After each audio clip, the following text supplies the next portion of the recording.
Hey there, and welcome to episode 26 of Jazzy-Bytes, the video game channel where we talk about all things video game related, with me, Jazz. I hope you're keeping well. So this episode is going to be the next part of my Final Fantasy retrospective / tribute. It's going to be based around Final Fantasy VII, arguably one of the greatest games in the series. There's not much I can say or review about these games that haven't been covered in 1,000 videos before, but I just want to blend a little bit of Final Fantasy VII along with Remake, and frankly show you how much I love these games. So as Sid would say, sit down, drink your goddamn tea, and enjoy.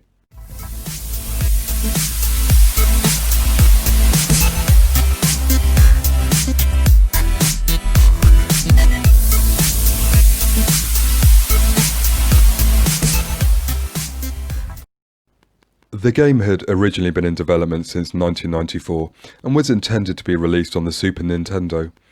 Originally having the protagonist, a hot-blooded detective named Joe, as the title character, he was to be in pursuit of a group of eco-terrorists destroying Mako reactors in New York City, with the game being set around 1999.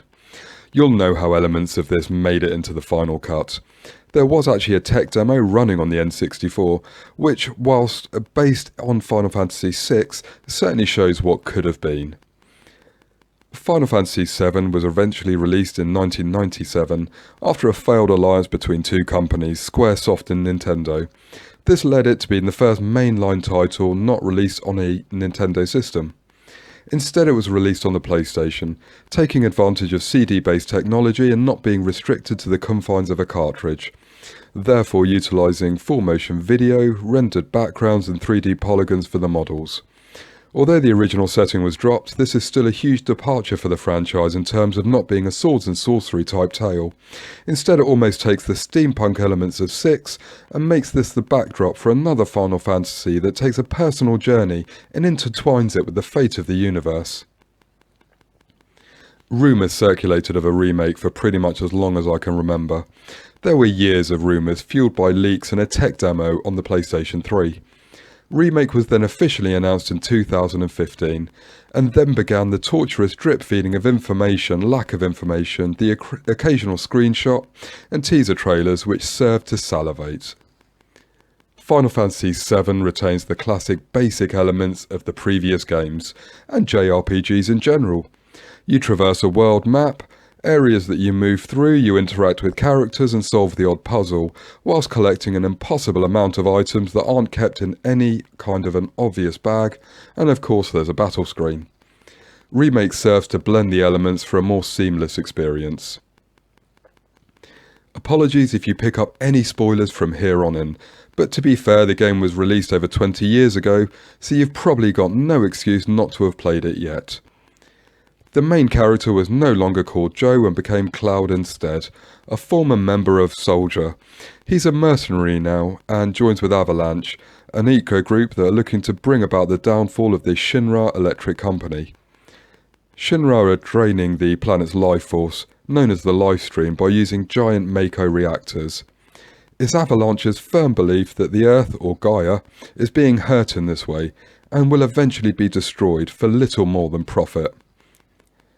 Final Fantasy VII and Remake retained a solid battle system, although there is some division between the classic turn-based ATB battle system and how it was contemporised for the remake.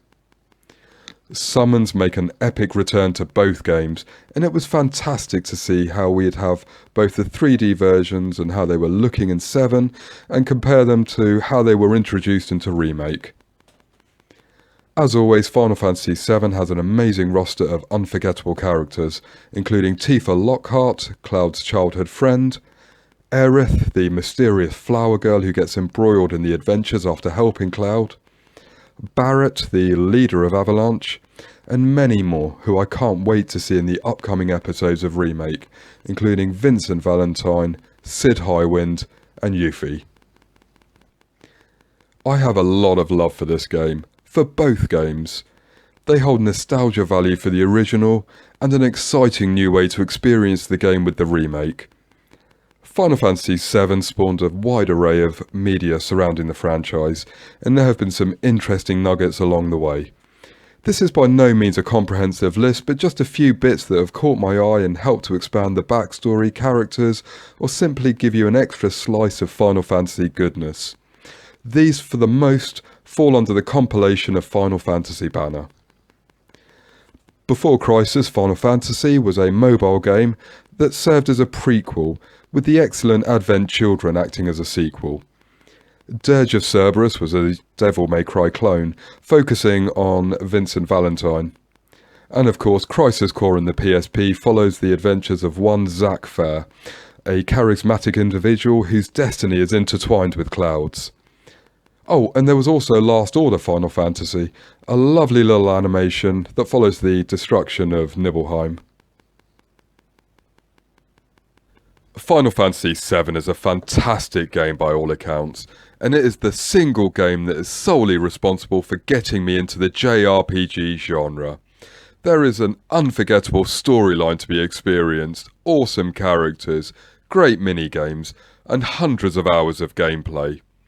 If you've never played this game before, I would thoroughly recommend it.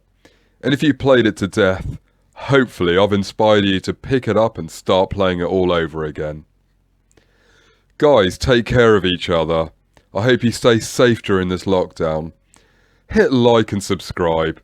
It's a little click to you, but for me it means the world. As always, you make sure you keep on gaming. And as always, peace out.